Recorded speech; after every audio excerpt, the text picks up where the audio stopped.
Shalom, selamat pagi adik-adik, semangat pagi. Aku mau kenal Tuhan, aku mau cinta Tuhan melalui firman-Nya.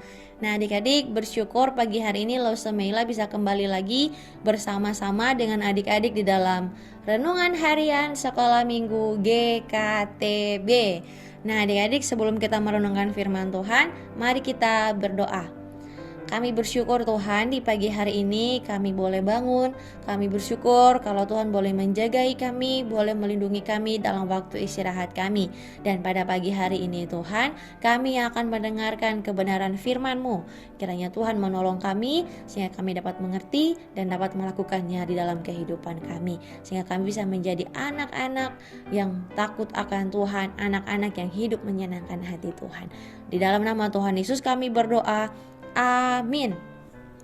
Nah adik-adik, kita melanjutkan renungan harian kita di dalam kitab 1 Samuel. Dan pada hari ini kita akan membahas, kita akan merenungkan di dalam pasal yang ke-28. 1 Samuel pasal yang ke-28 ayat yang ke-6 dan ke-7. Lause Meila akan membacakan bagi kita semua. Adik-adik bisa melihatnya di Alkitabnya masing-masing. Firman Tuhan berkata, dan Saul bertanya kepada Tuhan, tetapi Tuhan tidak menjawab dia, baik dengan mimpi, baik dengan Urim, baik dengan perantaraan para nabi. Lalu berkatalah Saul kepada pegawainya, carilah bagiku seorang perempuan yang sanggup memanggil arwah, maka aku hendak pergi kepadanya dan meminta petunjuk kepadanya. Para pegawainya menjawab dia, di Endor ada seorang perempuan yang sanggup memanggil arwah. Nah adik-adik yang dikasih oleh Tuhan kita Yesus Kristus, pada waktu itu Saul dalam keadaan yang sangat terdesak, Saul dalam keadaan yang tertekan. Karena apa? Karena orang Filistin mengerahkan tentaranya untuk berperang melawan orang Israel. Jadi dia sangat ketakutan, dia sangat gemetar karena dia takut akan orang-orang Filistin pada waktu itu. Nah adik-adik, biasanya ketika orang Israel, Raja Israel ingin berperang, maka kebiasaannya itu yaitu meminta petunjuk daripada Tuhan. Saul masih mengingatnya dengan baik, sehingga dalam keadaannya yang takut, dalam keadaan yang gemetar, dia mencoba mencari Tuhan. Dia mencoba bertanya kepada Tuhan, tetapi adik-adik, Tuhan tidak menjawab dia. Tuhan tidak menjawab dia karena apa? Karena pada kisah-kisah sebelumnya Saul hidup tidak takut akan Tuhan. Saul tidak mengindahkan perintah dan peringatan-peringatan daripada Tuhan, sehingga Tuhan meninggalkan Saul. Inilah akibatnya Saul tidak dijawab oleh Tuhan. Dan akhirnya adik-adik, karena tidak kunjung ada jawaban daripada Tuhan, akhirnya Saul mencari orang yang bisa memanggil arwah. Dia menyuruh para pegawainya untuk mencari orang yang bisa memanggil arwah, memanggil roh orang-orang yang sudah mati. Nah adik-adik yang dikasih oleh Tuhan kita Yesus Kristus, pada masa pemerintahan sebelumnya Saul sudah mengusir semua orang-orang yang memanggil arwah ini, karena waktu itu dia hidup takut akan Tuhan. Tetapi karena dia sudah tidak mengandalkan Tuhan, karena dia hidup sudah tidak berkenan di hadapan Tuhan, akhirnya dia mengambil keputusan yang salah. Dia meminta bantuan orang-orang pemanggil arwah ini. Nah adik-adik, dia memanggil orang yang sanggup memanggil arwah untuk memanggil arwah Samuel.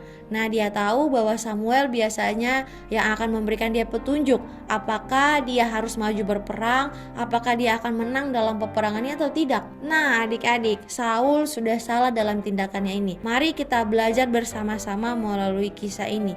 Adik-adik yang dikasih oleh Tuhan kita Yesus Kristus, kita sebagai orang-orang yang takut akan Tuhan, kita sebagai orang Kristen, haruslah kita tahu bahwa ketika kita yang hidup saat ini, maka tidak ada lagi hubungan dengan orang yang sudah mati. Saul dia berusaha untuk berhubungan dengan Samuel yang sudah meninggal. Tetapi adik-adik, hal yang benar dalam iman Kristen adalah ketika kita yang masih hidup ini tidak ada hubungan lagi dengan orang yang sudah mati.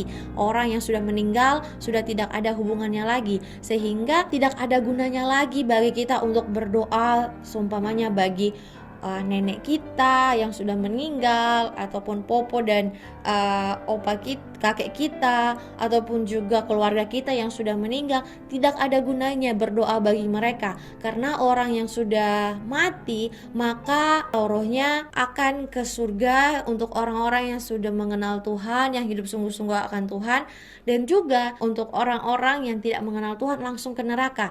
Jadi tidak ada lagi yang namanya kita bisa berhubungan, kita bisa berbicara dengan mereka.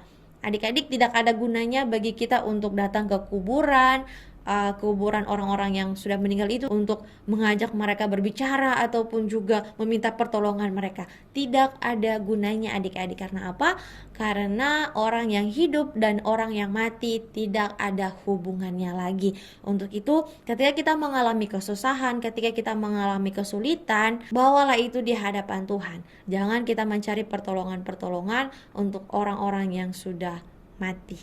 Demikianlah firman Tuhan. Mari kita berdoa. Kami bersyukur Tuhan, di pagi hari ini Engkau berikan kami kesempatan untuk merenungkan firman Tuhan. Kami bersyukur firman Tuhan pada pagi hari ini mengajarkan kami bahwa kami tidak ada hubungan lagi dengan orang-orang yang sudah mati. Tolong kami Tuhan ketika kami mengalami kesulitan, ketika kami mengalami tantangan ataupun hal-hal yang tidak mengenakan, kami datang kepada Tuhan bukan mengandalkan orang-orang yang sudah mati.